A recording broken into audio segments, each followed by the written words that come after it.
Je me demandais pourquoi je m'impose un truc pareil de faire des vidéos depuis, presque un mois, une vidéo tous les soirs. Pourquoi? Qu'est-ce qui me motive? Qu'est-ce qui me pousse à faire ça? Pour qui je le fais? Pourquoi je le fais? Ben, je le fais pour moi avant tout.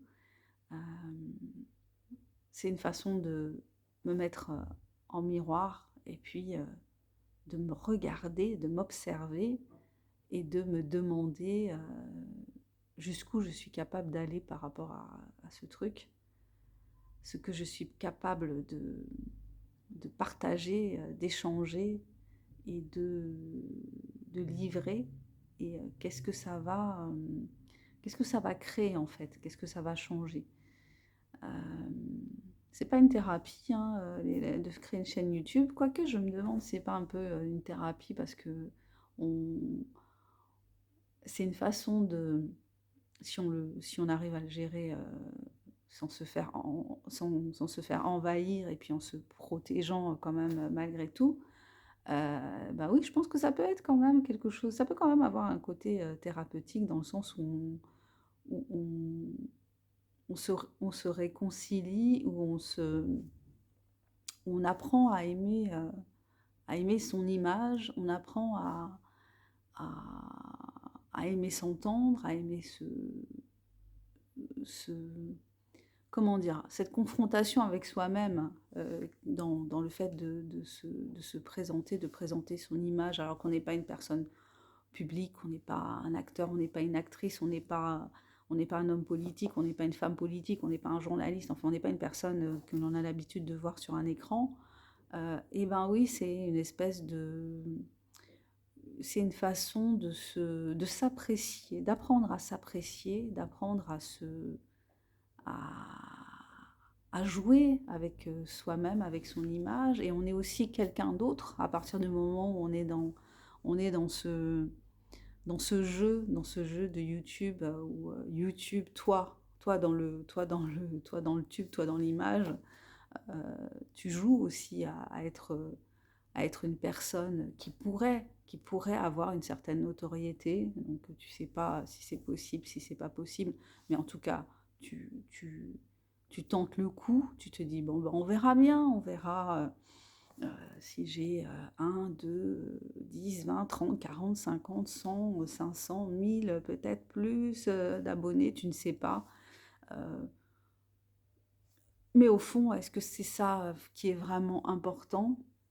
C'est peut-être plus le fait d'oser, en fait, d'oser, dire, qu'on est là. Qu'est-ce que j'ai d'oser dire qu'on est là et puis que, qu'on estime que sa parole a une importance quelconque. Mais, qui es-tu justement pour que ta parole ait une importance quelconque? Puisque, tu fais partie des gueux, tu fais partie du peuple, tu fais partie de la populace, donc ta parole, a priori, elle a pas beaucoup d'importance. Sauf que le peuple, constitué de gens majoritairement comme toi, comme moi, donc notre parole est importante, sauf que nous ne la portons pas suffisamment. Donc en faisant ça, je porte ma parole, j'ose porter ma parole en me disant que le fait que moi je la porte, peut-être que ça incitera d'autres personnes aussi à la porter. Après, qu'est-ce que je dis? Qu'est-ce que je raconte? Est-ce que c'est important ce que je dis? Est-ce que c'est important ce que je raconte? Pour certaines personnes, ce sera important, pour d'autres, cela ne le sera pas. Mais en tout cas, ce que je me dis, c'est que les gens qui doivent venir vers moi et qui doivent être intéressés par ce que je propose sur cette chaîne, eh ben, ils viendront vers moi, en fait. Ils viendront vers moi, je crois beaucoup en ça, au fait que quand tu as besoin d'entendre certaines choses, eh ben, tu finis par, trouver la personne qui va te dire ces choses-là, ces choses dont tu as besoin et qui vont faire que tu vas trouver peut-être une petite étincelle, un petit, je sais pas, supplément d'âme, je dirais, quelque chose qui va te permettre de te sentir mieux. Voilà, donc quand on a besoin, quand on a besoin d'une chose en particulier et qu'on peut la trouver, soit dans le réel ou bien soit, de manière virtuelle, et ben, on la trouve. Je crois beaucoup à ça. C'est peut-être pas... ouais, c'est ce que certains appellent la loi de l'attraction, ou moi j'appellerais ça plutôt qui cherche trouve en fait, hein. Si tu as besoin de trouver quelque chose, tu vas le trouver. Donc je me dis que les gens qui vont s'aligner sur mon énergie, eh ben, ces personnes-là viendront vers moi. Bon, bah, celles à qui je ne plais pas, qui ne sont pas intéressées par ce que je dis, qui ont l'impression que je blablate et que ce que je dis n'a aucun intérêt, bah, tant pis, c'est pas grave.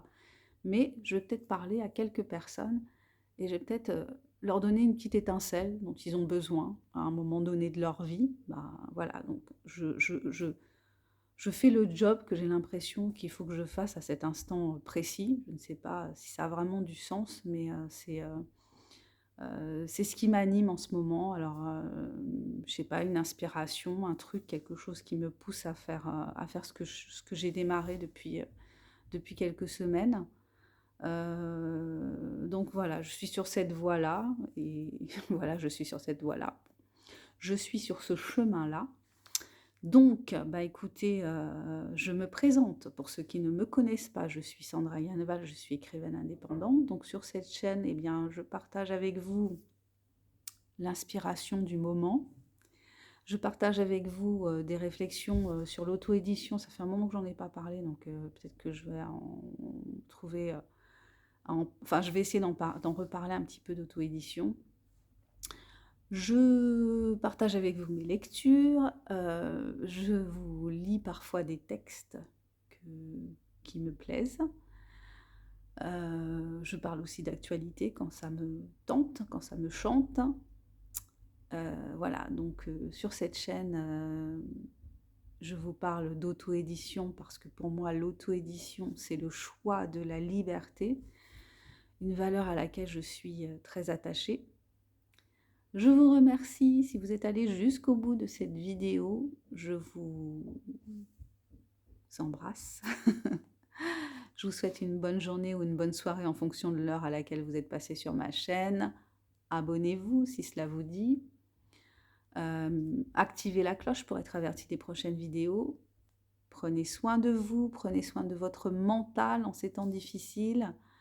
Et puis, partagez s'il y a besoin de partager.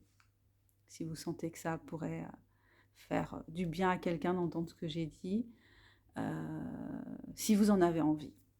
À bientôt. Bye bye.